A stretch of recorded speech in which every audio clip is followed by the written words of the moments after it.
Dear brothers and sisters, we are forever responsible for what you have tamed.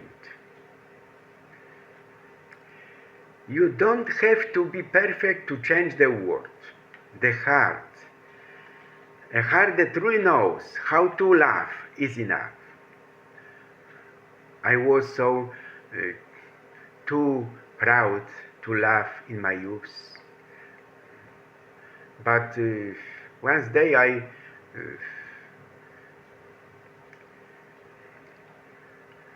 heard about the Carl Jung. He was sitting one day close to the church and waiting for his father, who was pastor of this church, and he saw the beautiful world around. There was experience for him forever. Love is responsibility, taming, and looking together in the same direction.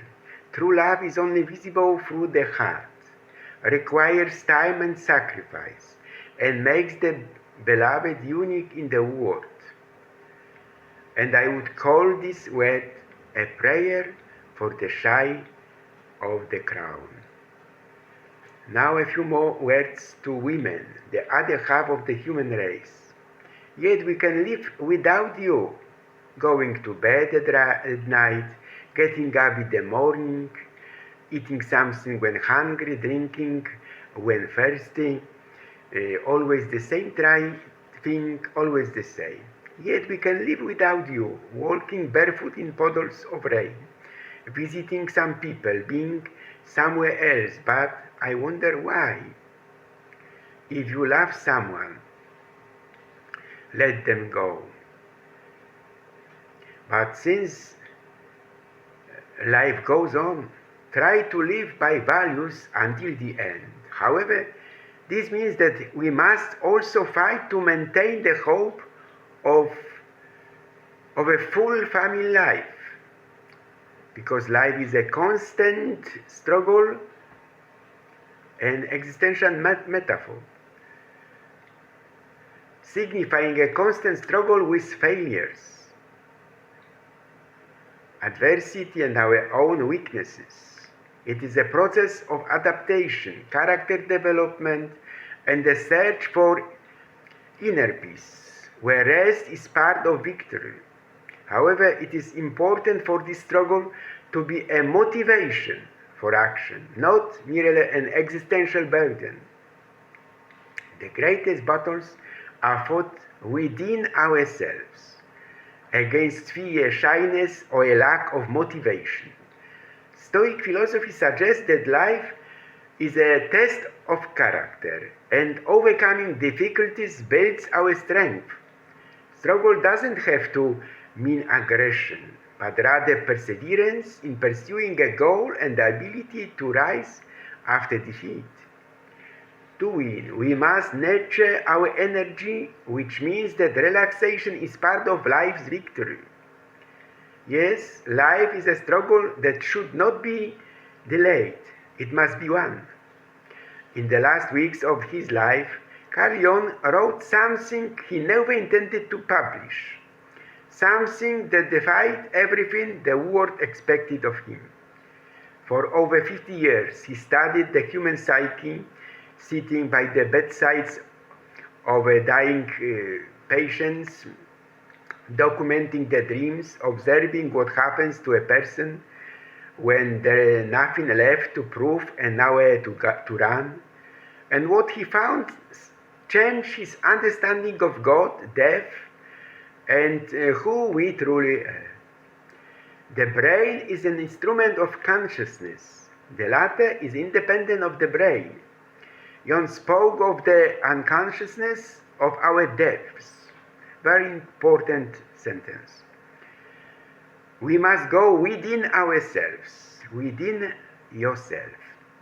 Descend as deeply as possible. The psyche knows more, comes back to itself. It is worth choosing our archetypes.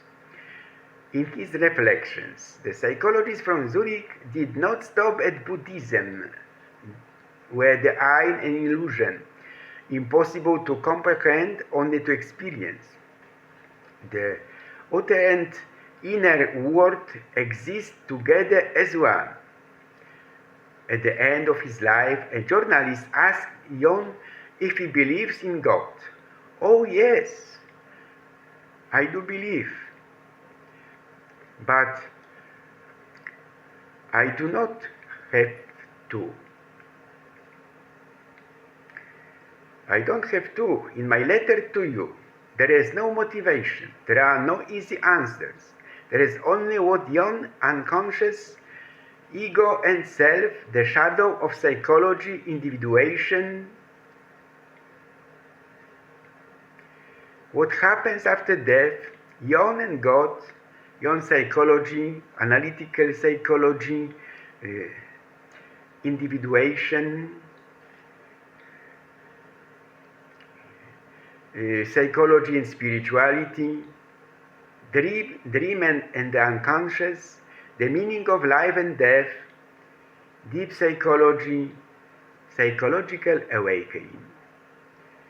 When we truly are consciousness and death. According to Jung, the self is not the ego. It reveals itself in the absolute harmony of external and internal life. One must strive to illuminate such a self. Jan relied on absolute experience and said that we must go as deeply inward as possible. Go within yourself. God, according to him, is the psychic reality of the highest intensity. And this was not his religious experience in the strict sense. What if we could fall in love again, without fear, without doubt, and allow our heart to guide our steps, as it once did when everything was possible, or to look into each other's eyes and find a world that belongs only to us, quiet, soft, full of tremors and promises, to allow ourselves to forget, to transport ourselves to a world where only the touch, the skin's warmth, the whisper of breath, and moments that linger in the heart like light matters. The grave is our final destination. The believers believe the heaven. We chase money. From time to time, we chase ego and momentary happiness. We fight, we hate, we forget what truly matters. But ultimately, we all return to the same place. No status, no prize, no possessions follows us. Follow us only our actions and the love we gave.